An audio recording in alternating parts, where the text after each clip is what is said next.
ভারপ্রাপ্ত রাষ্ট্রপতি হাফিজ উদ্দিন আহমেদ আজ প্রথম বঙ্গভবনে অফিস করবেন। বিএনপির মিডিয়া সেলের সদস্য শায়রুল কবির খান এই তথ্য নিশ্চিত করেছেন।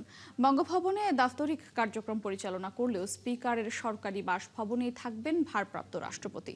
এর আগে শুক্রবার রাষ্ট্রপতির পদ থেকে পদত্যাগ করেন মোহাম্মদ শাহাবুদ্দিন। সংবিধান অনুযায়ী 5 বছরের জন্য তিনি নির্বাচিত হলেও 3 বছর 3 মাস দায়িত্ব পালন শেষে পদত্যাগ করেন তিনি। তার পদত্যাগের পর একই দিনে জাতীয় সংসদের স্পিকার হাফিজ উদ্দিন আহমেদকে ভারপ্রাপ্ত রাষ্ট্রপতি হিসেবে দায়িত্ব দিয়ে প্রজ্ঞাপন জারি করা হয়।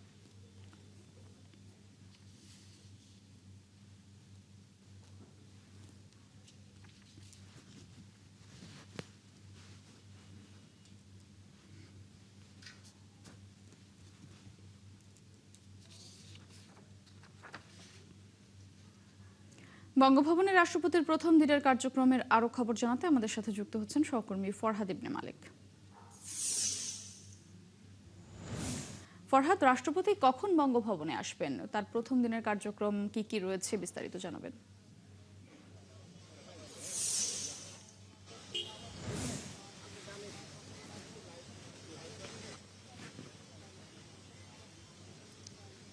মোটুসি ভারপ্রাপ্ত রাষ্ট্রপতি হাফিজ উদ্দিন আহমেদ তার আসার কথা রয়েছে 11টার দিকেই, অর্থাৎ 11টা এই মুহূর্তে বেজে গেছে। অল্প কিছু সময়ের মধ্যেই তিনি এসে পৌঁছাবেন। যেহেতু ঢাকা শহরের রাস্তা, সেক্ষেত্রে একটু সময় লাগার কথা রয়েছে। 10:30টায় তিনি তার বাসভবন থেকে বেরিয়েছেন এবং 11টা নাগাদ এখানে পৌঁছানোর কথা রয়েছে। 11টার সময় তিনি আসবেন। এসে তাকে প্রেসিডেন্ট গার্ড অব রেজিমেন্টের মাধ্যমে তাকে গার্ড অব অনার দেওয়া হবে। গার্ড অব অনার দেওয়ার পর তিনি ভেতরে প্রবেশ করবেন। প্রবেশ করার পর তাকে বরণ করার কথা রয়েছে। বরণ করার পরে তিনি বঙ্গভবনের যে সকল কর্মকর্তা রয়েছেন সেই সকল কর্মকর্তাদের সাথে তিনি দেখা করবেন, শুভেচ্ছা বিনিময় করবেন। পরিচয় পর্ব শেষ হবে। পরিচয় পর্ব শেষ হওয়ার পর তিনি দাপ্তরিক যে সকল কাজকর্ম প্রথম দিনের হিসেবে থাকার কথা, সেই দাপ্তরিক কাজকর্মগুলো তিনি সম্পন্ন করবেন।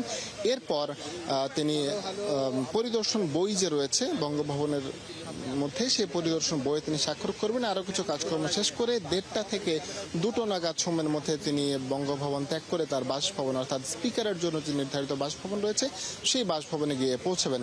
একটি বিষয় জানিয়ে রাখা দরকার যে গত 24শে জুলাই সাবেক রাষ্ট্রপতি শাহাবুদ্দিন চুপ্পু পদত্যাগ করার পর সংবিধান অনুযায়ী ভারপ্রাপ্ত রাষ্ট্রপতি হিসাবে স্পিকার হাফিজ উদ্দিন আহমেদ তিনি দায়িত্ব পালন করেছেন এবং 90 দিনের মধ্যে পরোক্ষ নির্বাচনের মাধ্যমে সংসদে নতুন রাষ্ট্রপতি, অর্থাৎ দেশের 23তম রাষ্ট্রপতি নির্বাচন করার কথা রয়েছে। এই কিছু সময়ের মধ্যেই ভারপ্রাপ্ত রাষ্ট্রপতি এসে পৌঁছবেন। মোটামুটি সব ধরনের প্রস্তুতি সম্পন্ন রয়েছে। আমরাও দেখানোর চেষ্টা করব যে রাষ্ট্রপতি এখানে প্রবেশ করছেন। প্রবেশ করার পর আর কি কি ধরনের কর্মকাণ্ড তিনি পরিচালনা করবেন সে বিষয়ে আরো তথ্য জানানোর চেষ্টা করবো আমরা।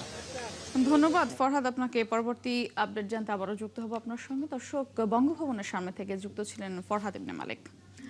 রাষ্ট্রপতি নির্বাচনের তফসিলের বিষয়ে জাতীয় সংসদ ভবনে ভারপ্রাপ্ত স্পিকারের সঙ্গে বৈঠকে বসবেন প্রধান নির্বাচন কমিশনার এএমএম নাসির উদ্দিন। নিয়ম অনুযায়ী রাষ্ট্রপতির নির্বাচনের তফসিল ঘোষণার আগে স্পিকারের সঙ্গে সাক্ষাৎ করেন সিইসি। সেই মোতাবেক ভারপ্রাপ্ত স্পিকার কায়সার কামালের সঙ্গে এই বৈঠক করবেন সিইসি এএমএম নাসির উদ্দিন। রাষ্ট্রপতির পদ শূন্য হওয়ার 90 দিনের মধ্যে নতুন রাষ্ট্রপতি নির্বাচনের সাংবিধানিক বাধ্যবাধকতা রয়েছে। সংবিধান অনুযায়ী স্পিকার হাফিজ উদ্দিন আহমেদ ভারপ্রাপ্ত রাষ্ট্রপতির দায়িত্ব পালন করছেন।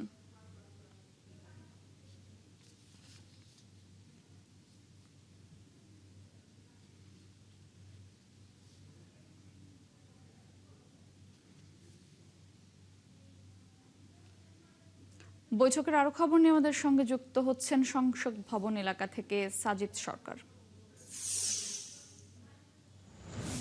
সাজিদ, বৈঠকটি তো শুরু হয়েছে, তো এই বৈঠকে আসলে কোন কোন বিষয়গুলো গুরুত্ব পাবে, কি তথ্য আছে আপনার কাছে?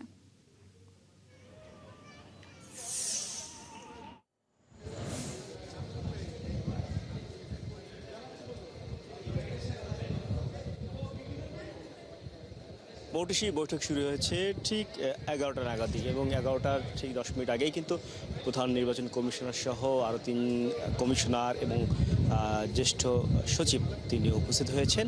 এবং উপস্থিত হওয়ার পর আজকের যে মূল বিষয়, যে মূল বৈঠকের আলোচনা, সেটি হচ্ছে যে যেহেতু 3 মাসের মধ্যেই এই রাষ্ট্রপতি নির্বাচন করতে হবে, সে কারণে নিয়ম অনুযায়ী প্রধান নির্বাচন কমিশনার সহ কমিশনাররা স্পিকার অর্থাৎ ভারপ্রাপ্ত স্পিকারের সাথে যে কাঠামোগুলো রয়েছে সেই কাঠামোগুলো নিয়ে আলোচনা করেই সিদ্ধান্ত প্রধান নির্বাচনের তফসিল ঘোষণার তারিখ নির্ধারণ করা হবে।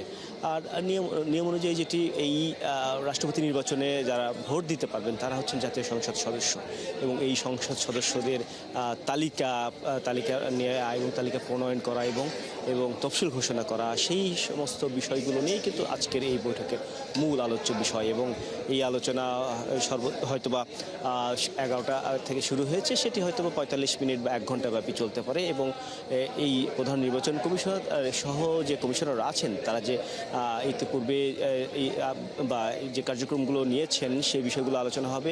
একই সাথে গত রোববার প্রধান নির্বাচন কমিশনার এবং কমিশনার সহ জ্যেষ্ঠ সচিবরা তারা একটি বৈঠকে বসেছিলেন, এবং সেই বৈঠকে কিন্তু তারা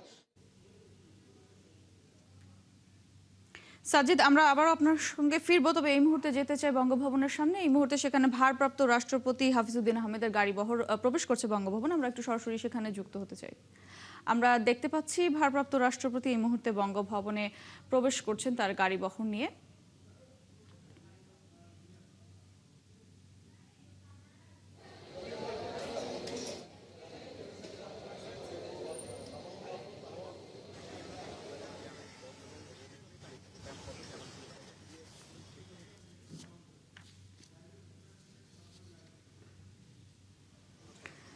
দর্শক, আমরা যেমনটি দেখতে পাচ্ছি গাড়িবহর নিয়ে প্রথমবারের মতো ভারপ্রাপ্ত রাষ্ট্রপতি হাফিজউদ্দিন আহমেদ বঙ্গভবনে প্রবেশ করছেন, এবং বঙ্গভবনে তিনি দাপ্তরিক কোনো কার্যক্রম যদিও আজকে পরিচালনা করার কোনো কথা নেই, তবে তিনি সেখানে আসলে প্রবেশ করবেন, এবং এটি আসলে জানানো হয়েছিল। মিডিয়া সেলের যে বিএনপি সদস্য রয়েছেন শায়রুল কবির খান, তিনি এই তথ্য নিশ্চিত করেছেন।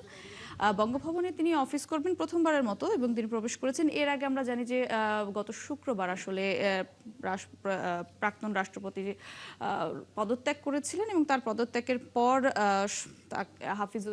বর্তমান যে স্পিকার রয়েছেন তাকে ভারপ্রাপ্ত রাষ্ট্রপতি হিসেবে নিয়োগ দেওয়া হয়েছে, এবং এর পরবর্তীতে আসলে নির্বাচনের মাধ্যমে আগামী 5 বছরের জন্য রাষ্ট্রপতি নির্বাচন করা হবে। তবে বর্তমানে তিনি বঙ্গভবনে প্রবেশ করেছেন, আমরা দেখতে পাচ্ছি তিনি সেখানে এই মুহূর্তে প্রবেশ করেছেন। এরই মধ্যে রাষ্ট্রপতি অর্থাৎ ভারপ্রাপ্ত রাষ্ট্রপতি হাফিজউদ্দিন আহমেদ কিন্তু বঙ্গভবনে প্রবেশ করেছেন পিজিআর অর্থাৎ প্রেসিডেন্ট গার্ড রেজিমেন্টের মাধ্যমে, খোরাই সুসজ্জিত পিজিআর এর মাধ্যমে তাকে কিন্তু বঙ্গভবনে প্রবেশ করানো হলো। আমরা নিশ্চয়ই দেখাতে পারছি যে বঙ্গভবনে তিনি প্রবেশ করেছেন, এবং বঙ্গভবনে তিনি প্রবেশ করে এখন তিনি সেখানে নামবেন। নামার পর তাকে বরণ করে নেওয়া হবে। বরণ করে নেবার পর যে সকল কর্মকর্তা রয়েছে সে সকল কর্মকর্তারা তাকে গার্ড অব অনার দেবেন। গার্ড অব অনার দেওয়ার যে কার্যক্রম, সেই কার্যক্রম বঙ্গভবনের ভেতরে যে মাঠ রয়েছে সেই মাঠে পরিচালনা করা হবে। এরপর তিনি গার্ড অব অনার দেওয়া শেষে তিনি যে সকল কর্মকর্তা রয়েছেন বঙ্গভবনের তাদের সাথে তিনি পরিচয় পর্ব সম্পন্ন করবেন। পরিচয় পর্ব সম্পন্ন করার পর তিনি বঙ্গভবনের যেই পুরো বঙ্গভবন রয়েছে, চারপাশ রয়েছে, পুরো জায়গায় তিনি পরিদর্শন করবেন, ঘুরে দেখবেন, সেখানকার কর্মকর্তাদের সাথে কথা বলবেন, বিভিন্ন বিষয় তিনি জানবেন। জানার পর তিনি তার যে সকল দাপ্তরিক কার্যক্রম শুরু করার কথা আজকে নিয়ম অনুযায়ী তিনি সেই দাপ্তরিক কার্যক্রমগুলো সম্পন্ন করবেন একে একে। যে সকল কাজ রয়েছে, অর্থাৎ আপনারা জানেন যে দুদিন যাবৎ সাবেক রাষ্ট্রপতি পদত্যাগের পর এই কয়দিন যাবৎ কিন্তু ভারপ্রাপ্ত রাষ্ট্রপতি তিনি বঙ্গভবনে আসেননি, এবং যে সকল দাপ্তরিক কাজকর্ম থাকার কথা রয়েছে সেই কাজকর্মগুলো কিন্তু সম্পন্ন হয়নি এই কয়দিন পর্যন্ত। সেক্ষেত্রে তিনি আজ প্রবেশ করেছেন, এবং প্রবেশ করার পর তিনি কিন্তু তার দাপ্তরিক কার্যক্রমগুলো পরিচালনা করবেন, যে সকল কাজ এখনো পর্যন্ত রয়েছেন সেই কাজগুলো।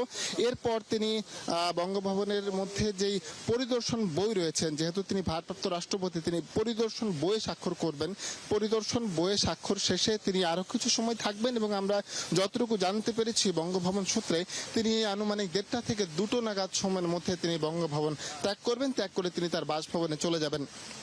ভারপ্রাপ্ত রাষ্ট্রপতি হিসেবে তিনি যেহেতু আছেন, নিয়ম অনুযায়ী স্পিকার যখন শপথ নিয়ে থাকেন, শপথ নেওয়ার সময় তিনি এই শপথটিও নিয়ে থাকেন যে যদি কোনো জরুরি মুহূর্ত তৈরি হয় যেখানে রাষ্ট্রপতি পদত্যাগ করবেন, এবং পদত্যাগ করার পর বা কোনো কারণে যদি রাষ্ট্রপতি না থাকেন, রাষ্ট্রপতির কোনো সমস্যার কারণে যদি রাষ্ট্রপতিকে পদত্যাগ করতে হয়, বা অন্য কোনো কারণে যদি রাষ্ট্রপতি আসলে না থাকেন, তাহলে স্পিকারকেই কিন্তু ভারপ্রাপ্ত রাষ্ট্রপতির দায়িত্ব পালন করতে হয়। সেই দায়িত্ব তিনি পালন করছেন, এবং সংবিধান সংবিধান অনুযায়ী 90 দিনের মধ্যে ভারপ্রাপ্ত রাষ্ট্রপতির অধীনেই 90 দিনের মধ্যে কিন্তু সংসদে পরোক্ষ ভোটে কিন্তু রাষ্ট্রপতি নির্বাচন করা হয়।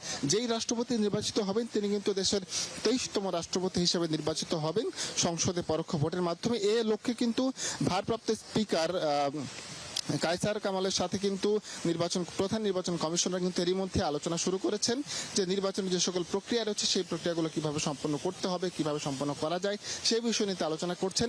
আর আইনমন্ত্রী কিন্তু 3 দিন আগে আমাদেরকে জানিয়েছেন যে সংসদীয় নিয়ম অনুযায়ী, সংবিধানের নিয়ম অনুযায়ী সংসদ অধিবেশনের মধ্যেই কিন্তু ভারপ্রাপ্ত রাষ্ট্রপতি নির্বাচনের কার্যক্রম প্রক্রিয়া সম্পন্ন করতে হয়। সেক্ষেত্রে তৃতীয় অধিবেশন, দ্বিতীয় অধিবেশন থেকে তৃতীয় অধিবেশন শুরুর 60 দিনের মধ্যে শুরু করতে হয়। সেক্ষেত্রে আগামী সেপ্টেম্বরে তৃতীয় অধিবেশন শুরু করার কথা রয়েছে। সেই তৃতীয় অধিবেশন শুরু হবার পর কিন্তু নতুন রাষ্ট্রপতি নির্বাচনের যে সকল প্রক্রিয়া রয়েছে সেই প্রক্রিয়াগুলো সম্পন্ন করা হবে।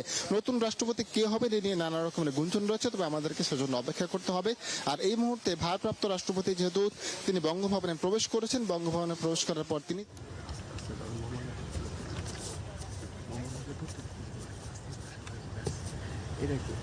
দেখা যাচ্ছে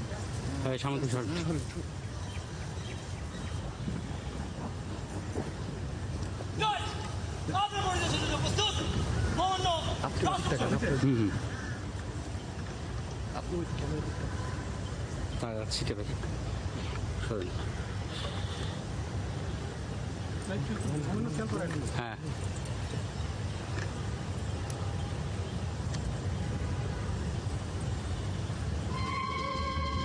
ওয়েদারটা রেডি থাকবে।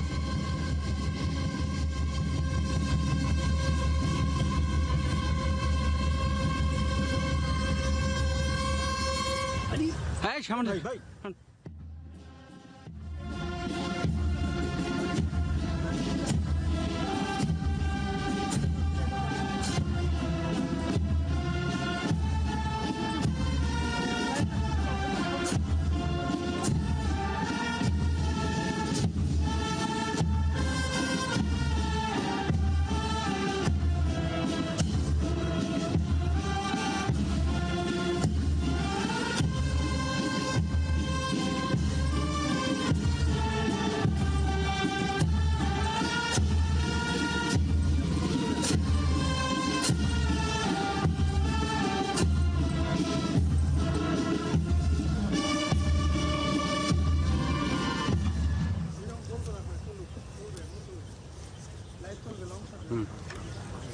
দাঁড়ান শোষণ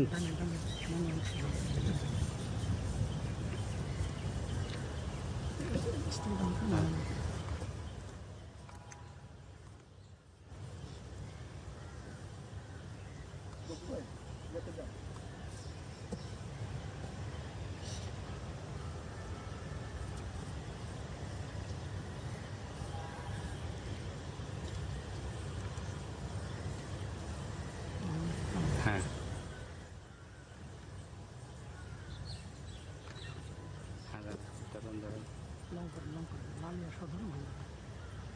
এই যে ওই যে অনুমতিটা নিচ্ছে সেটা দিই।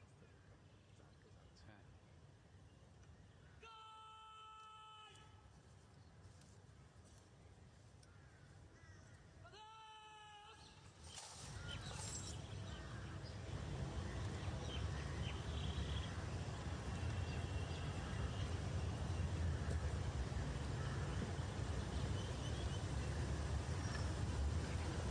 না থাকবে না।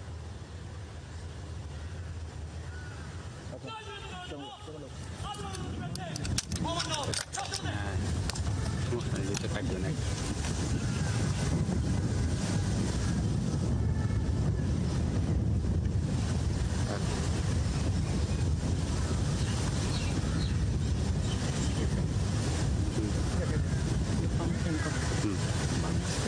করতেছি থাকবে সমস্যা নেই, কোনো সমস্যা নেই। হ্যাঁ দাঁড়ান দাঁড়ান। হ্যাঁ ভাই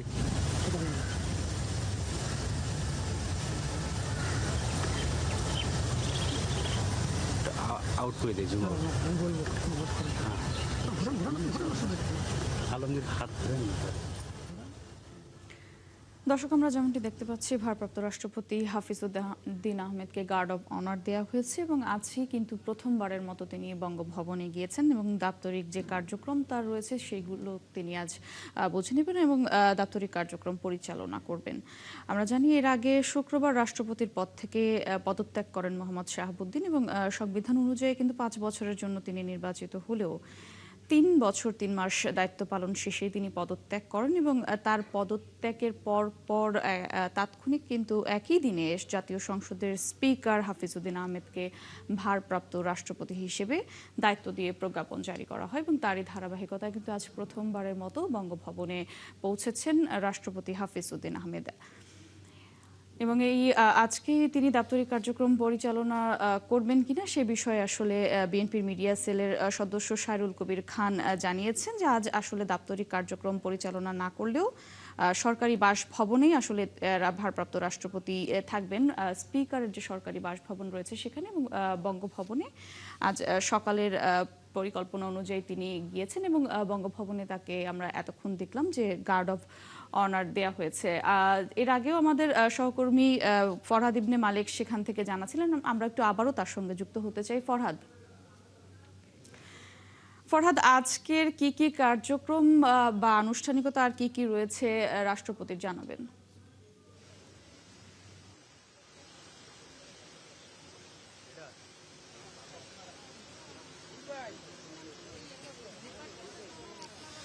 মৌটুসী, যেহেতু ভারপ্রাপ্ত রাষ্ট্রপতি এর মধ্যে বঙ্গভবনে প্রবেশ করেছেন এবং বঙ্গভবনে প্রবেশ করার সময় আমরা নিশ্চয়ই আপনাকে দেখাতে পেরেছি যে বঙ্গভবনে যিনি যখন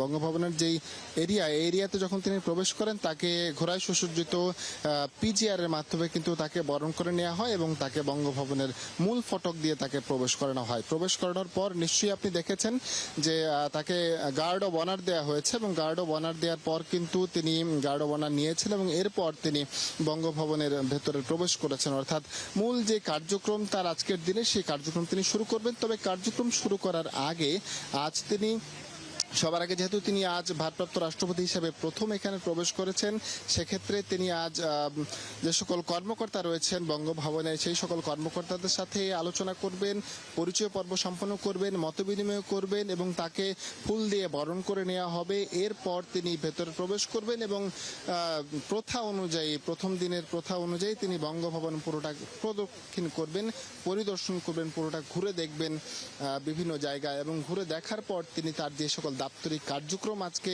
পরিচালনা করার কথা, অর্থাৎ ভারপ্রাপ্ত রাষ্ট্রপতি হিসেবে যেহেতু বেশ কয়েকদিন যাবৎ রাষ্ট্রপতি না থাকাতে বিভিন্ন কার্যক্রম পরিচালনা করা সম্পন্ন হয়নি, সেক্ষেত্রে তিনি সেই কার্যক্রম সম্পন্ন করবেন। এরপর তিনি আনুমানিক 1:30 থেকে 2টো নাগাদ তিনি বঙ্গভবন ত্যাগ করবেন। ত্যাগ করে তিনি তারপর তার যে বাসভবন রয়েছে সেই বাসভবনে তিনি চলে যাবেন, অর্থাৎ স্পিকারের জন্য নির্দিষ্ট যে বাসভবন রয়েছে। তো তিনি বঙ্গভবনে প্রবেশ করেছেন, এখন পর্যন্ত আমরা আপনাদেরকে দেখাচ্ছিলাম। আশা করছি পরবর্তীতে আরো বিস্তারিত জানাতে পারবো। মৌটুসী, ধন্যবাদ ফরহাদ আপনাকে। দর্শক, বঙ্গভবনের সামনে থেকে জানাচ্ছিলেন সহকর্মী ফরহাদ ইবনে মালিক। অন্য প্রসঙ্গ, দেশ জুড়ে চলছে গ্যাসের তীব্র সংকট।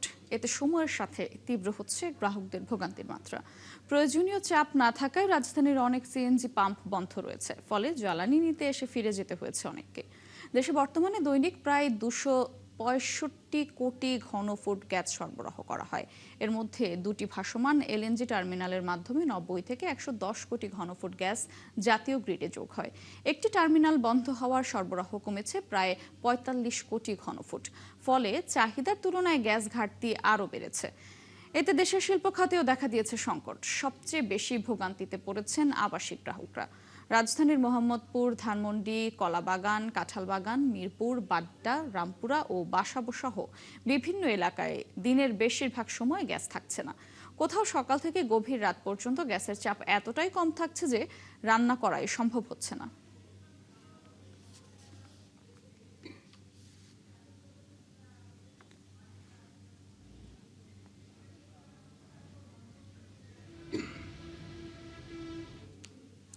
দর্শক, যেমনটি জানাচ্ছিলাম, দেশ জুড়ে চলমান গ্যাস সংকটের খবর। আমরা একটু চট্টগ্রামের চলমান গ্যাস সংকট নিয়ে জানতে চাই। সেখান থেকে যুক্ত হবেন সহকর্মী রাজীব বড়ুয়া।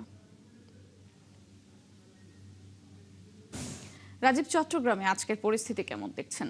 যানবাহন চলাচল, বাসাবাড়ি আর শিল্প কারখানার খবর জানাবেন। এছাড়া সমস্যার সমাধান নিয়ে সংশ্লিষ্টরা কিছু বলেছে কিনা তাও জানতে চাই।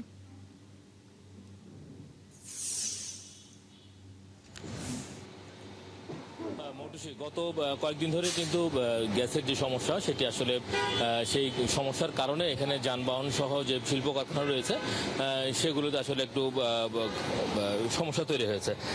বিশেষ করে সিএনজি স্টেশনগুলোতে আমরা দেখেছি যে গতকালকে এবং আজকে প্রচুর সিএনজি এবং যেগুলো গ্যাস চালিত গাড়ি সেগুলোর প্রচণ্ড লাইন, দীর্ঘ লাইন রয়েছে এবং তারা 1 থেকে 2 ঘন্টা পর্যন্ত অপেক্ষা করে তাদের গ্যাস নিতে হচ্ছে। তো আপনি জানেন যে চট্টগ্রামে 400 মিলিয়ন গ্যাস প্রয়োজন হয়, 400 মিলিয়ন ঘনফুট গ্যাস। তো সেখানে অনেকদিন ধরে কিন্তু 260 থেকে 70 মিলিয়ন গ্যাস পাচ্ছিল চট্টগ্রাম। তো যার কারণে আসলে রেশনিং করে আসলে চলতে হচ্ছিল। তো এর মধ্যে যখন মহেশখালীতে যখন এই দুর্ঘটনা হলো, সেই দুর্ঘটনার পরপরই আমরা দেখছি যে এখানে চট্টগ্রামে কিন্তু যেহেতু গ্যাস সরবরাহ কমে গেছে, তো ফলে তার একটা সংকট আমরা এখানে দেখছি। এবং এখানে যারা সিএনজি চালক তারাও কিন্তু অনেকক্ষণ ধরে অপেক্ষা করছে। আমরা একটু কথা বলতে চাই আপনার সাথে যে কতক্ষণ ধরে এখানে অপেক্ষা করছেন, গ্যাসের চাপ কেমন? গ্যাসের চাপ মোটামুটি যা আছে আজকে 1 ঘন্টা লাগছে এখন এখান থেকে এখানে গ্যাস নিতে আসছে। 1 ঘন্টার সময় এখানে চলে গেছে আমাদের। আর আমাদেরকে একটা নজলে গ্যাস দেয়, প্রাইভেট কারও দেয় 3টা। আমাদেরকে একটু বাড়া দিলে তো আমরা এই কোম্পানির ইনকাম যাওয়া লাগে, এই ডেলি 1100-1000 টাকা ইনকাম, এখানে 1-1.5 ঘন্টার সময় চলে গেছে। এখন আমরা কি করবো আর, এখন এরকম করে নিতেছি আর। ধন্যবাদ। মোটুস, আপনি শুনছিলেন এখানে আসলে যারা সিএনজি চালক তারা বলছিলেন যে দীর্ঘক্ষণ ধরে তারা আসলে অপেক্ষা করছে এবং এরপরও কিন্তু তারা আসলে কাঙ্ক্ষিত গ্যাস পাচ্ছেন না। তাদের যে প্রয়োজন সেই প্রয়োজন অনুসারে কিন্তু গ্যাস পাচ্ছেন না, যেহেতু গ্যাসের চাপ অনেক কমে গেছে। এবং আপনি জানেন যেহেতু মহেশখালীতে 2টি বেসরকারি টার্মিনালের একটি টার্মিনাল ক্ষতিগ্রস্ত হয়েছে এবং সেটি কাজ চলছে। তবে এখানকার যে কর্ণফুলী গ্যাস লিমিটেডে যারা কর্মকর্তা রয়েছেন তারা আসলে সঠিকভাবে বলতে পারছেন না আসলে কবে নাগাদ এই টার্মিনালটা আসলে ঠিক হবে। এবং এই টার্মিনাল ঠিক না হওয়ার কারণে কিন্তু প্রায় 450 মিলিয়ন ঘনফুট কিন্তু গ্যাস জাতীয় গ্রিডে যাচ্ছে না। এবং তারা আশা করছেন যে যে ক্ষতিগ্রস্ত যে টার্মিনালটি, সেই টার্মিনালের 2টি টিউবের একটি বয়লার যদি ঠিক হয় তাহলে তাও কিছুটা সংকট কাটিয়ে ওঠা সম্ভব হবে। এবং আমি এখানে 4টি বড় বড় স্থাপনা রয়েছে, বিশেষ করে 2টি সার কারখানা, 2টি বিদ্যুৎ কারখানা রয়েছে এবং একটি সরকারি সার কারখানা কিন্তু ইতিমধ্যে বন্ধ ঘোষণা করেছে এবং বিদ্যুৎ কারখানাও কিন্তু বন্ধ রয়েছে। ফলে এখানে কিন্তু রেশনিং করে যে সিএনজি স্টেশনগুলো এবং আবাসিক এলাকাগুলোতে দিচ্ছে এবং অনেক আবাসিক এলাকায় কিন্তু আসলে গ্যাসের চাপ কম থাকায় কিন্তু অনেক সময় চুলাও জ্বলছে না। তো সব মিলিয়ে আসলে চট্টগ্রামের যারা গ্রাহক রয়েছেন তারা গ্যাসের কারণে কিন্তু ক্ষতিগ্রস্ত এবং তারা আশা করছেন যে খুব দ্রুত এই সমস্যার সমাধান হয়ে তারা আসলে গ্যাস যে সংকট, সেই সংকট থেকে তারা পরিত্রাণ পাবে। মৌটুসী।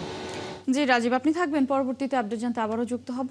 রাজীব জানাচ্ছিলেন চট্টগ্রামের চলমান গ্যাস সংকটের খবর। আমরা একটু শিল্পনগরী নারায়ণগঞ্জের গ্যাস সংকটের খবর জানতে চাই, সেখান থেকে যুক্ত হবেন সহকর্মী হাবিবুর রহমান। হাবিব, গ্যাস সংকটের ভোগান্তি আসলে কেমন দেখছেন? শহরের যে গ্রাহকরা রয়েছেন তারা কি বলছেন? এছাড়া যেহেতু নারায়ণগঞ্জ একটি শিল্পনগরী, শিল্প প্রতিষ্ঠানগুলোতে আসলে সংকট কতটা প্রভাব ফেলেছে জানাবেন। মৌটুসী, গ্যাস সংকটের কারণে শিল্প কারখানাগুলো অনেকগুলি এখন বন্ধ হয়ে গেছে। আমরা কিছুক্ষণ আগেও বিকেএমই সূত্রে যেটা জানতে পেরেছি যে প্রায় 150টির মতো ডাইং অলরেডি বন্ধ হয়ে গেছে। কারণটা হচ্ছে টেক্সটাইল কিংবা ডাইং এর মূল যে জ্বালানি সেটা হচ্ছে গ্যাসের বিকল্প হঠাৎ করে তাদের না থাকার কারণে এই ধরনের পরিস্থিতিকে মোকাবেলা করার প্রস্তুতি তাদের ছিল না। বিশেষ করে যারা বিকল্প জ্বালানি ব্যবস্থা করেছে, যেমন এই যে এখানে একটা টারবাইন দেখছেন, এখানে জোটের মাধ্যমে, লাকড়ির মাধ্যমে যেভাবে উৎপন্ন করা হয়, টেম্পারেচার দেওয়া হয় এবং যেখানে এই ডাইং এবং ফ্যাক্টরি চেইন চালানো হয়, এই ধরনের ব্যবস্থাপনা যাদের নেই তারা আসলে খুবই দুর্যোগময় অবস্থা পড়ছে বলা যাচ্ছে। এরকমই তারা আমাদেরকে বলেছেন যে এই ধরনের পরিস্থিতি যদি খুব সহসাই সমাধান না হয় তাহলে আসলে সামনে গার্মেন্ট শিল্পের মধ্যে ব্যাপক একটা সমস্যা হওয়ার সম্ভাবনা রয়েছে। তারা বলছেন যে তাদের যে বিদেশি বাইরের যে যথেষ্ট যে অর্ডার রয়েছে সেই অর্ডার গুলোকে ধরে রাখা তাদের জন্য এখন বড় চ্যালেঞ্জ হয়ে গেছে। কারণটা হচ্ছে এই ধরনের পরিস্থিতি মোকাবেলা করার মতো ব্যবসায়ীদের সেই ধরনের প্রস্তুতি ছিল না। কারণ সাধারণত বিদ্যুতের সমস্যা হলে তারা জেনারেটরের মাধ্যমে বিকল্প ব্যবস্থা করা যায়, কিন্তু এই ধরনের গ্যাসের বিকল্প এস্টাবলিশ করা একটা জটিল প্রক্রিয়া এবং ব্যয় সাপেক্ষ এবং সময় সাপেক্ষ। এই সামগ্রিকভাবে এই একটা শিল্পনগরী যে ধরনের চাপে পড়েছে, খুব শীঘ্রই যদি চাপ মুক্ত করা না যায় তাহলে আসলে শিল্পনগরী অত্যন্ত ঝুঁকির মধ্যে পড়বে এবং শিল্প চেইন এবং বিদেশি বায়ারদের সেই অর্ডার কিংবা যে তাদের কার্যাদেশ ধরে রাখা অত্যন্ত জটিল হবে বলে ব্যবসায়ী আমাদেরকে জানিয়েছেন। মোটুশি এখন পর্যন্ত এই ছিল ডাইরেক্ট নিউজ থেকে আমার কাছে। হাবিব, আপনি থাকবেন, পরবর্তীতে আপডেট জানতে আবারও যুক্ত হব আপনার সঙ্গে। দর্শক, নারায়ণগঞ্জ ও চট্টগ্রাম থেকে গ্যাস সংকটের খবর জানাচ্ছিলেন সহকর্মীরা। পোল্যান্ডের একটি কোম্পানির মাধ্যমে রাশিয়ায় তৈরি পোশাক পাঠিয়ে বিপাকে দেশের অন্তত 9টি বাইং হাউস। এতে আটকা পড়েছে প্রায় $4.5 মিলিয়ন মার্কিন ডলার, অর্থাৎ 50 কোটি টাকা। ক্ষতিগ্রস্ত বাইং হাউসগুলো বলছে পোশাক নিয়েছে রাশিয়ান প্রতিষ্ঠান ফিশ রিটেল, আর মূল্য পরিশোধ করার কথা পোল্যান্ড ভিত্তিক প্রতিষ্ঠান এলপিপির। পোশাক চলে গেছে, তবে মূল্য পরিশোধে এখন কেউই দায়িত্ব নিচ্ছে না। জাহিদুল ইসলামের প্রতিবেদন। বাংলাদেশি পোশাকের অন্যতম বড় ক্রেতা পোল্যান্ড ভিত্তিক প্রতিষ্ঠান এলপিপি। উৎপাদকেরা নির্দেশ মতো বিভিন্ন দেশে এলপিপির বিক্রয় কেন্দ্রে পণ্য পাঠাতো, মূল্য পরিশোধ হতো পোল্যান্ড থেকেই।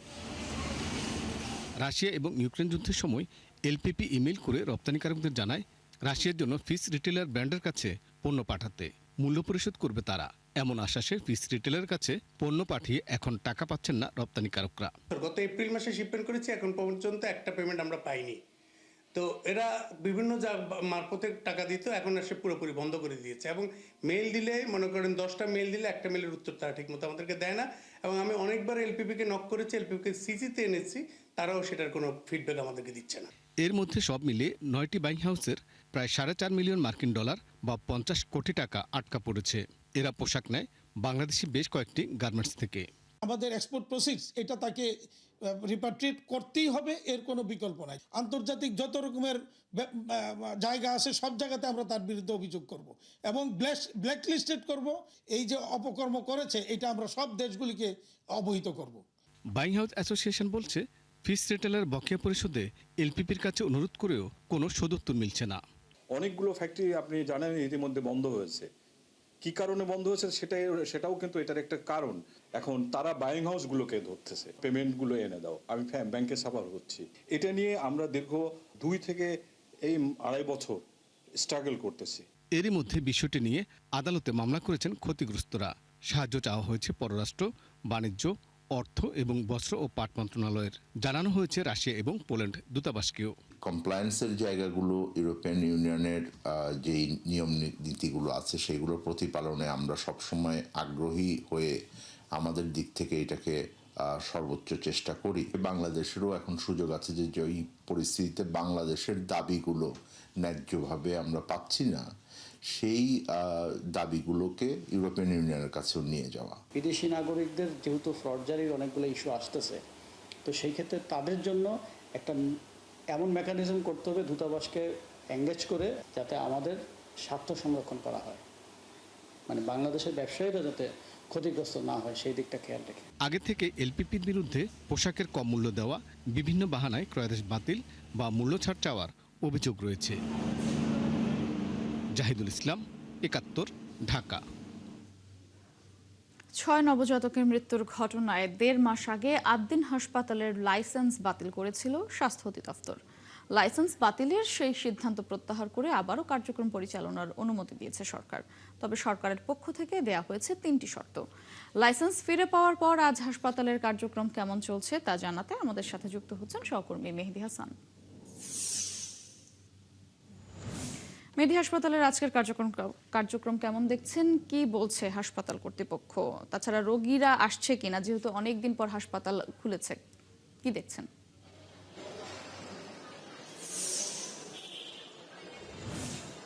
আপনি জানেন গতকাল বিকেলে যখন ঘোষণা এলো যে আদ্দিন হাসপাতালের লাইসেন্স পুনর্বহাল হয়েছে, তখন থেকেই কিন্তু এই হাসপাতাল কর্তৃপক্ষ পুনরায় গুছানো শুরু করে এবং তাদের যে প্রস্তুতি চালু হবার সেটা শুরু করে। তো তাদের গতকালকের ঘোষণা অনুযায়ী আজকে আপনি দেখতে পাচ্ছেন যে হাসপাতাল চত্বরে রুগীদের ভিড় আমরা দেখতে পাচ্ছি এবং এখানে রুগীরা এসছেন, এখানে তারা টিকিট কাটছেন, ডাক্তার দেখাচ্ছেন এবং এখানে যে অন্তবিভাগ এবং পাশাপাশি ভর্তি সেটারও তারা কিছু ব্যবস্থা তারা চালু করেছে। এখানে আমরা দেখতে পাচ্ছি যে রুগীদের ভিড়, কিন্তু রুগীরা এখানে টিকিট কাটছেন। আপনার সাথে একটু কথা বলি। আপা, কতক্ষণ থেকে রুগীরা আসছে একটু বলবেন আমাদেরকে? সকাল থেকে আসছে না? আমি সকাল ডিউটি থেকে এসে এখানে আপনি দেখতে পাচ্ছেন যে রুগীরা এখানে এসছে এবং তাদের যে কর্তৃপক্ষ, সে কর্তৃপক্ষ দাবি করছে যে তারা এবার যে আগের যে ত্রুটিগুলো ছিল, ত্রুটি বিচ্যুতি এবং অন্যান্য যে ইস্যুগুলো ছিল, তারা সেগুলো পুরোপুরি শুধরিয়ে ফেলেছে এবং সেখানে যে স্বাস্থ্য মন্ত্রণালয়ের যে প্রধান যে শর্ত, যে পর্যাপ্ত ডাক্তার এবং নার্স নিয়োগের মাধ্যমে তারা করলে বা তাদের যে আগে যে সমস্যা সেটা যদি সমাধানের দৃশ্যমান হয় তাহলে তারা আর পুনরায় কোনো দাবি করবে না বা করবে না। কিন্তু তারা বলেছে যে যদি এর ব্যত্যয় হয় তাহলে কিন্তু তারা পুনরায় আইনানুগ ব্যবস্থা নেবে, এমনটাই স্বাস্থ্য মন্ত্রণালয়ের পক্ষ থেকে বলা হয়েছে। এবং এখানে আমরা দেখতে পাচ্ছি যে রুগীদের অনেক ভিড় এবং এখানে অনেকেই কিন্তু তাদের শিশুদেরকে নিয়ে এসছেন এবং এখানে একদম নিয়মই যেভাবে তারা আগে যেভাবে তাদের রুগীদের সেবা দিত এই 8 দিন হাসপাতাল কর্তৃপক্ষ, সেভাবে কিন্তু এখানে আমরা দেখতে পাচ্ছি সেবা দিচ্ছে। মেহেদী, আপনি থাকবেন, খোঁজ খবর রাখবেন, আমরা পরবর্তীতে আবারও যুক্ত হব আপনার সঙ্গে। দর্শক, 8 দিন হাসপাতালের খবর জানাচ্ছিলেন সহকর্মী মেহেদী হাসান। দর্শক, এই মুহূর্তে সচিবালয়ে কথা বলছেন তথ্য ও সম্প্রচার উপদেষ্টা ডক্টর জাহেদুর রহমান। সরাসরি যুক্ত হব সেখানে। মুক্তিযুদ্ধ বিষয়ক মন্ত্রণালয় বীর মুক্তিযোদ্ধা, এটা বলেই মনে হলো এটা হয়তো এখন প্রবণতা হয়ে গেছে। এটা মুক্তিযোদ্ধা শব্দটার সাথে সম্ভবত বীর শব্দটার কোনো প্রয়োজন নেই। মুক্তিযোদ্ধার সাথেই বীর শব্দটা বিল্ট ইন আছে। প্রতিটি মুক্তিযোদ্ধায় বীর না হলে কেউ মুক্তিযুদ্ধে যেতে পারেন না। বীর মুক্তিযোদ্ধা, শহীদ বীর মুক্তিযোদ্ধার পরিবার এবং যুদ্ধাহত বীর মুক্তিযোদ্ধার মাসিক সম্মানী ভাতা, বিভিন্ন আর্থিক অনুদান বাড়ানো হয়েছে। আমি একটু যদি জানিয়ে দেই, সেটা হচ্ছে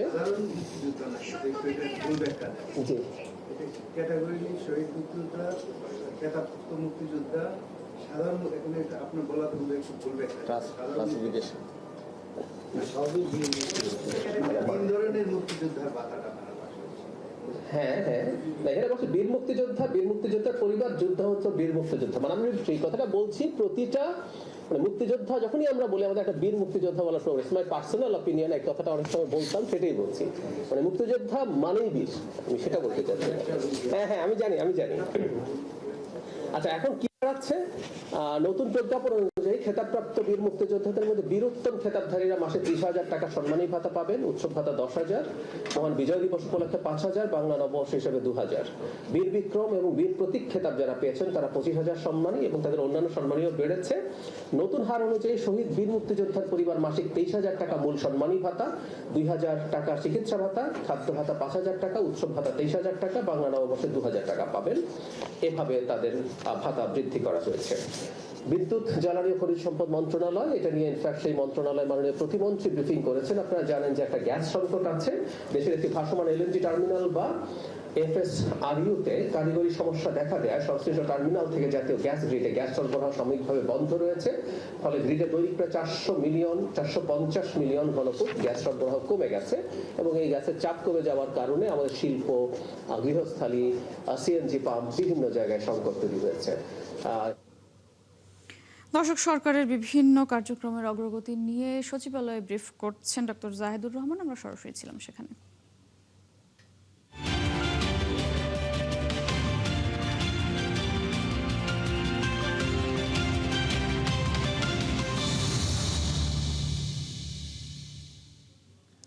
শুধুমাত্র ছাত্রদল করার অপরাধে কেউ জুলাই যোদ্ধার স্বীকৃতি পাবে না। অভ্যুত্থানের পর এমনটি হয়তো কেউ বিশ্বাস করতে চাইবে না, তবে আজিজুরের ভাগ্যে তেমনটাই ঘটেছে। জুলাই আন্দোলনে ছিলেন সামনের সারিতে, কপালে লেগেছিল গুলি, ভাগ্যের জেরেই এখনও বেঁচে আছেন। লেখাপড়ার খরচ যোগাতে তার সম্বল এখন একটি সিএনজি অটোরিকশা। আজিজুরের জীবন যুদ্ধের গল্প জানাচ্ছেন সহকর্মী আশিক মাহমুদ, ছবি তুলেছেন আব্দুর রশিদ। 2024 সালের 4 আগস্ট অর্থাৎ 35 জুলাই আন্দোলনে উত্তাল রাজপথ, চারপাশে গোলাগুলি। এমন যুদ্ধ পরিস্থিতির মাঝেই মিরপুর 10 নম্বর দখলে নিতে দুই অকুতোভয় যুবক জাতীয় পতাকা হাতে ওঠেন ফুট ওভার ব্রিজের ছাদে। মুহূর্তেই ভাইরাল হয় সেই ছবি। কিন্তু এর পরের গল্পটা খুবই করুণ। উত্তাল দিনে জাতীয় পতাকা তুলে আন্দোলনের মোড় ঘুরিয়ে দেয়া হাতগুলোতে এখন সিএনজির হ্যান্ডেল। জীবন যুদ্ধের এক অন্যরকম লড়াই। দিনরাত সিএনজি নিয়ে ছুটে চলা আজিজুর রাজধানীর বাংলা কলেজের 2য় বর্ষের শিক্ষার্থী, করেন ছাত্র দলের রাজনীতি। জুলাই আন্দোলনে মিরপুর 10 নম্বরে তিনি প্রথম প্রতিরোধ গড়ে তুলেছিলেন। সেই আজিজুর শেখ কেন এখন সিএনজি চালক? এই 6 মাস হয়েছে সিএনজির সাথে যুক্ত আছি। এইখান থেকে যেটা আসে আমার পড়াশোনা প্লাস আমার ঢাকার শহরে থাকা, আমার ফ্যামিলিকে যতটুকু পারি হেল্প করার চেষ্টা, আমার সব কিছু মিলে হইতেছে। এখন আমরা তো জুলাই ব্যবসায়ী না যে জুলাই বিক্রি করে খাবো। জুলাইয়ের পরবর্তীতে কিন্তু অনেকে বড়লোক হয়ে গেছে, কোটিপতি, গাড়ি বাড়ি অনেক কিছুর মালিক হয়ে গেছে। কিন্তু আমরা যদি চাইতাম আমরা হইতে পারতাম, কিন্তু ওইটা আমাদের মাথায় ছিল না। আন্দোলন চলাকালে 18 জুলাই কপালে গুলিবিদ্ধ হয়েছিলেন আজিজুর। ছোট বড় মিলিয়ে শরীর থেকে বের হয়েছে 36টি স্প্লিন্টার। এত আত্মত্যাগের পরেও জুলাই যোদ্ধার তালিকায় নাম ওঠেনি আজিজুরের। জুলাই ফাউন্ডেশন থেকে কোনো সুযোগ সুবিধা পায় না। ইভেন আমি যখন জানতে পারি যে এইভাবে নাকি জুলাইদের গ্যাজেট করাবে, কাগজপাতি জমা দেওয়া হবে, তো তখন আমি কাগজ দিই। 3 মাস পর আমার ফোনে একটা কল আসে যে আপনি কি মোহাম্মদ আজিজুর শেখ বলছেন? পরে বললাম, পরে আমাকে বলতেছে যে আপনার কি কোনো রাজনীতির সাথে জড়িত নাকি। এখন আমি বিগত বছর ধরে যেহেতু স্বৈরাচারের বিরুদ্ধে আন্দোলন সংগ্রাম করে আসছি, কখনো আমি ভয় পাই নাই বা কাউকে আমি আমার পরিচয় দিতে লজ্জাবোধ করি নাই। তো আমি এখানে আমার পদবি ছিল বাংলাদেশ জাতীয়বাদী ছাত্র দলের আহ্বায়ক সদস্য, সরকারি বাংলা কলেজ শাখা, এটা আমি পরিচয় দিই। তো বলে আচ্ছা ঠিক আছে ভাই, আপনাকে পরে কল দেওয়া হবে। ওই যে কল কাটছে আর ওইখানে স্টপ, আর কোনোদিন যোগাযোগ হয় নাই। গুলিবিদ্ধ হওয়ার পর যে পতাকা আজিজুরের মাথায় বেঁধে দেওয়া হয়েছিল, সেই পতাকাটি 4 আগস্ট মিরপুর 10 নম্বরে উড়িয়েছিলেন। পতাকাটিতে এখনো রক্তের দাগ ও গন্ধ রয়েছে। পতাকাটা পাওয়া হলো ওই যে যখন আমার গুলি লাগে, যখন আমার প্রচুর ব্লিডিং হইতেছিল, একটা ভাই আমার মাথায় এটা বেঁধে দেয় যাতে ব্লিডিংটা অফ হয়। হ্যাঁ, তো ওইখান থেকে আমি পতাকাটা রেখে দিই এবং 19 তারিখে আমি যে কয়দিন আমি আন্দোলনে বেরোইতাম, প্রতিদিন আমার পতাকাটা নিয়ে মেয়ের সাথে করে।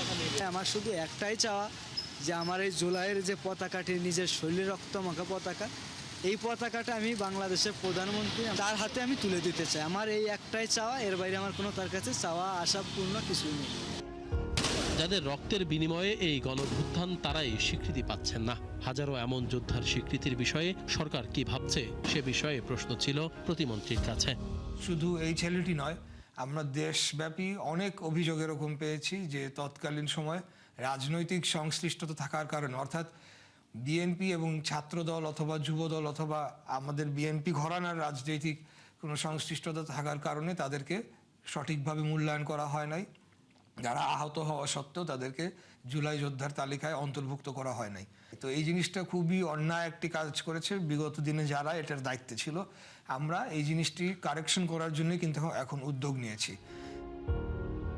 শুধু তাই না, ভুয়া জুলাই শহীদ বা যোদ্ধাদের বিষয়েও তদন্ত করে ব্যবস্থা নেওয়ার কথা জানিয়েছেন প্রতিমন্ত্রী। গোয়েন্দা সংস্থার মাধ্যমে এই অভিযোগগুলো তদন্ত করে দেখা হচ্ছে এবং যারা ভুয়া বলে প্রমাণিত হবেন তাদেরকে অবশ্যই এই তালিকা থেকে বাদ দেওয়া হবে।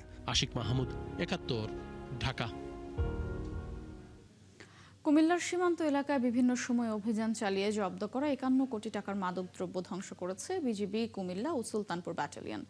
সকালে কুমিল্লা ব্যাটালিয়নের সদর দপ্তরে মাদকদ্রব্য ধ্বংসের অনুষ্ঠানের আয়োজন করা হয়। এ নিয়ে বিস্তারিত জানাতে সরাসরি যুক্ত হচ্ছেন সহকর্মী কাজী এনামুল হক। এনামুল, সীমান্তে এত কড়া নজরদারির পরও কিভাবে সীমান্ত দিয়ে এত বিপুল পরিমাণ মাদক আসলে দেশে ঢুকছে, এ নিয়ে কি বলছেন বিজেপি কর্মকর্তারা, বা পরবর্তীতে যাতে এত পরিমাণ মাদক না ঢুকে সে নিয়ে তারা কি পদক্ষেপ নেবে?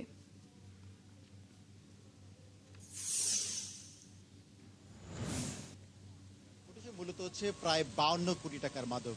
60 বিজেপি এবং 10 বিজেপি এই তারা কিন্তু এই মাদক দ্রব্য ধ্বংস হচ্ছে আজকে। সেখানে বিজেপি বলছে বিজেপির সংখ্যা বৃদ্ধি এবং সীমান্ত এলাকায় তাদের যে সড়ক নির্মাণ সেই সাথে বিজেপির কর্মক্ষমতা বৃদ্ধি করলেই কিন্তু এই মাদক চোরাচালানি কিন্তু রোধ পাবে। তবে আজকের এই মাদক ধ্বংসকরণ এলাকায় এসে সবাই কিন্তু বলছে এই মাদকগুলোই কিন্তু যুব সমাজকে তারা ধ্বংসের পথে নিয়ে যাচ্ছে। আজকে প্রায় 52 কোটি টাকার মাদক সেখানে ধ্বংস করছে বিজেপি। এবং কুমিল্লার বুড়িচং, ব্রাহ্মণপাড়া, সদর দক্ষিণ এবং 14 গ্রাম এই সীমান্তবর্তী এলাকায় কিন্তু আমি যদি আপনাকে দেখাই যে এই যে ফেন্সিডিল, এই ফেন্সিডিলগুলোই কিন্তু যুব সমাজকে ধ্বংসের দ্বারপ্রান্তে নিয়ে গেছে। আর এই দ্বারপ্রান্ত থেকে রক্ষা করার জন্য বিজেপি কিন্তু কাজ করছে। তবে হাতে হাত ধরে কুমিল্লার সীমান্তবর্তী এলাকাগুলো যে বিজেপি থাকে তাহলেও কিন্তু এই মাদক চোরাচালানিকে বন্ধ করা সম্ভব বলে হচ্ছে না। তার জন্য দরকার যে স্থানীয় স্বাস্থ্য সচেতনতা, রাজনৈতিক সদিচ্ছা এবং সেই স্থানীয় সীমান্তবর্তী এলাকার মানুষ যখন মাদকের বিরুদ্ধে হবে তখনই কিন্তু এই মাদক চোরাচালান কিন্তু রোধ হবে। সেটাই কিন্তু আজকে তারা কিন্তু জানান দিচ্ছে। এবং এই ধ্বংসগুলো চলমান থাকবে তখনই এবং কুমিল্লার যে সীমান্ত এলাকায় 5টি উপজেলায় বিজেপির সদস্য সংখ্যা বৃদ্ধি, সীমান্ত এলাকায় সড়ক এবং বিজেপির যে সক্ষমতা সেটিও যদি বৃদ্ধি করা হয়, সেই সাথে সাথে সাধারণ মানুষের জনসচেতনতা এবং অ্যাওয়ারনেস বিল্ড আপ যখনই হবে তখনই এই মাদক রোধ করা সম্ভব বলছে আজকে এই মাদক ধ্বংসকরণ অনুষ্ঠানে। তার জন্য কুমিল্লার যে 5টি উপজেলা সীমান্ত। ধন্যবাদ এনামুল আপনাকে। দর্শক, কুমিল্লা থেকে জানাচ্ছিলেন সহকর্মী এনামুল হক। দর্শক, চলছে সংবাদ সংযোগ, সরাসরি সংবাদ অনুষ্ঠান দেখতে চোখ রাখুন 71 ফেসবুক পেজ এবং সাবস্ক্রাইব করুন 71 ইউটিউব চ্যানেল। থাকুন 71 সাথে।